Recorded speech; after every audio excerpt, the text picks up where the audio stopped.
করা যাবে না, কারণ ওইটা তো তার বোনও হতে পারে। কথা বলেন ঠিক না বেঠিক?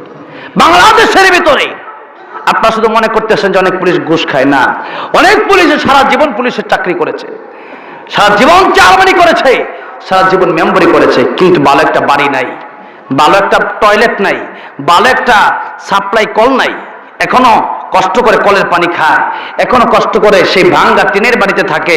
এমন মেম্বার, এমন চেয়ারম্যান, এমন পুলিশ আছে না নাই? আপনারা জানেন কি জানেন না, আমার সাথে অনেক পুলিশের দেখা এরকম যে পুলিশ বলে হুজুর 1 টাকাও ঘুষ খায় না। বলেন মারহাবা। আপনারা বলবেন হুজুর বললো আর বিশ্বাস করলেন কেমনে? আমি দীর্ঘদিন চলেছি তো দেখেছি পুলিশ কি করেছে। এই জন্য আমার অভিজ্ঞতাই বলতেছি, সব পুলিশকে, সব মানুষকে একরকম ধারণা করা যাবে না। যেই মাত্র পুলিশ চলে গেল, যেই মাত্র গেট দিয়ে ঢুকবে, পকেটে একটা আইডি কার্ড থাকে। পুলিশের একটা কার্ড আছে না নাই? বলেন না, একটা কার্ড পুলিশের আছে না নাই? সরকারি কর্মকর্তা যাদের তো একটা কার্ড আছে। পুলিশ যেই মাত্র আইডি কার্ডটা বের করবে, এমন সময় পকেটে হাত দিয়ে তার পকেটে দেখে আইডি কার্ডটা নাই। পুলিশকে ঢুকতে দেওয়া হয় না, সিকিউরিটি পুলিশকে ঢুকতে দেয় না। পুলিশ মনে মনে চিন্তা করলো, একটু আগে যে কবর দিয়ে এসেছি, দাফন করে আসলাম লাশটা, ওইখানে মনে হয় আইডি কার্ডটা কবরের ভিতরে পড়ে গেছে। পুলিশ আবার সেই এলাকায় চলে আসলো, ডাক দিয়ে বলল, এলাকাবাসী, ও এলাকাবাসী, আমি আবার কবরটা খনন করতে চাই। এলাকাবাসী ডাক দিয়ে বলল, হুজুর কবর খনন করবেন কি করবেন না সেটাও আমরা জানি না, আপনি জানেন, মাসালা তো আপনি জানেন। আর মাসআলা হলো, কবরের ভিতরে যদি কোনো জরুরি জিনিস পড়ে যায়, কোনো মোবাইল পড়ে যায়, অথবা কোনো সিম কার্ড, কোনো আইডি কার্ড পড়ে যায়, কোনো জরুরি কাগজপত্র পড়ে যায়, তাহলে কবর আবার খনন করা জায়েজ আছে।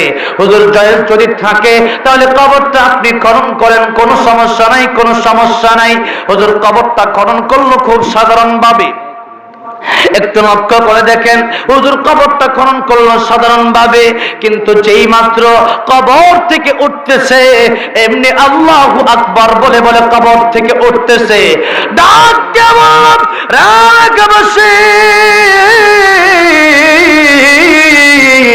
আমারে বলো তো এই লোকটার কি আমল ছিল, এই লোকটার কি আমল ছিল, খুলে বলো।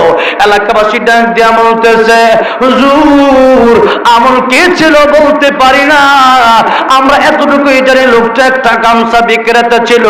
হুজুর বললো, ভালো করে একটু চিন্তা করে তোমরা বলো।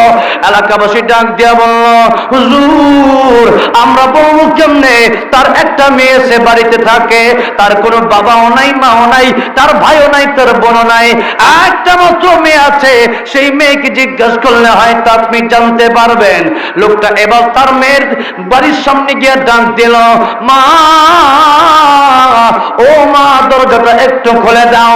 মেয়ে ডাক দিয়া বললে, কে? মেয়ে ডাক দিয়া বলল, কে গো আপনি? আমারে আমার বাবার মতো ডাক দেন। লোকটা ডেকে বলে, ও মা, আমি তোমার বাবার জানাজার ইমাম, আমি তোমার বাবার জানাজার দাফনকারী, আমি তোমার বাবার দাফনকারী, আমি তোমার বাবার লাশটা কবরে রেখেছি। মেয়ে বলল, কি বলতে চান বলেন। তবে পর্দার সাথে বলতে হবে। কিসের সাথে বলতে হবে? পর্দার সাথে বলতে হবে। কিন্তু আমাদের সমাজের মেয়েরা এখন করে কি, যেই মাত্র লোক গেছে তখন তার সামনে আরো চেহারাটা খুলে দেয়। কথা কোন ঠিক না বেঠিক? অথচ তার স্বামীর সামনে সুন্দর করে যায় না। ও মা, ও মহিলা, আপনাদেরকে আজকে আমি বলে যাই, শাস্তি যদি হয় তাহলে স্বামীর সামনে গিয়েই সাজবেন। সুন্দরের রূপ যদি দেখাতেই হয় তাহলে স্বামীকে গিয়ে দেখান, কারণ স্বামীর পায়ের নিচে আপনার জান্নাত। স্বামীকে যদি খুশি করতে পারেন, আমার আল্লাহ তাআলা আপনাকে জান্নাতের মেহমান বানিয়ে দিবে। ও আমার মায়েরা, ও আমার বোনেরা, অনেকেই হয়তো আজকের আলোচনা শুনতেছেন, পুরুষের ওয়াজ তো করতেছি, মাঝে মাঝে একটু মহিলার ওয়াজও করবো, আপনারা বেজার হবেন নাকি? কারণ এই ওয়াজ কি শুধু পুরুষের জন্য নাকি মহিলার জন্য? সবার জন্য, সবার জন্য এই ওয়াজ। এই ওয়াজ শুধু মুসলমানের জন্য নয়, এই ওয়াজ হিন্দুর জন্য, এই ওয়াজ খ্রিস্টানের জন্য, এই ওয়াজ বৌদ্ধের জন্য, যেই জায়গায় থেকে থাকুক না কেন। এই ওয়াজ আওয়ামী লীগের জন্য, এই ওয়াজ বিএনপির জন্য, এই ওয়াজ জাতীয় পার্টির জন্য। ও বাবারে, কোরআন কি শুধু আমাদের জন্য না, তামাম পৃথিবীর মানুষের জন্য। হুদাল লিন্নাস, কোরআন শরীফ তামাম পৃথিবীর মানুষের জন্য। এই জন্য মা বোনদের কথা একটু বলার দরকার আছে না নাই?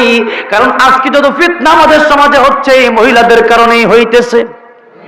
কথা ঠিক না বেটি? অথচ একটু লক্ষ্য করে দেখেন, ফাতেমা রাদিয়াল্লাহু আনহা, যার ব্যাপারে আমার নবীজি বলেছেন ফাতিমাতু সাইয়্যিদাতু নিসাই আহলিল জান্নাহ, ফাতেমা জান্নাতি যুবতীদের সরদারনি হবে। কি হবে? যুবতীদের সরদারনি হবে। আচ্ছা বলেন তো, এখন আমাদের মায়েরা, আমাদের বোনেরা ফাতেমার সাথে জান্নাতে যেতে চায় কি চায় না?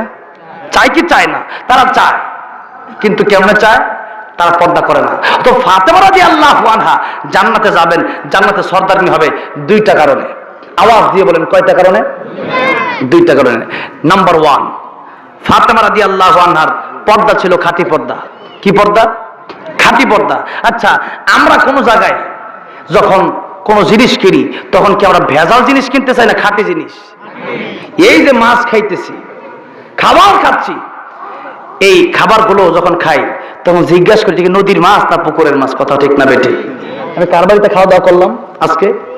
যার বাড়িতে খাওয়া দাওয়া করলাম নামটা আমি জানি না। হ্যাঁ হ্যাঁ, ওনার বাড়িতে আজকে জিজ্ঞাসা করছি এটা কিসের মাছ, বলে যে আমি নিজে ধরে আনছি। বলেন মারহাবা। তো আচ্ছা, মাছ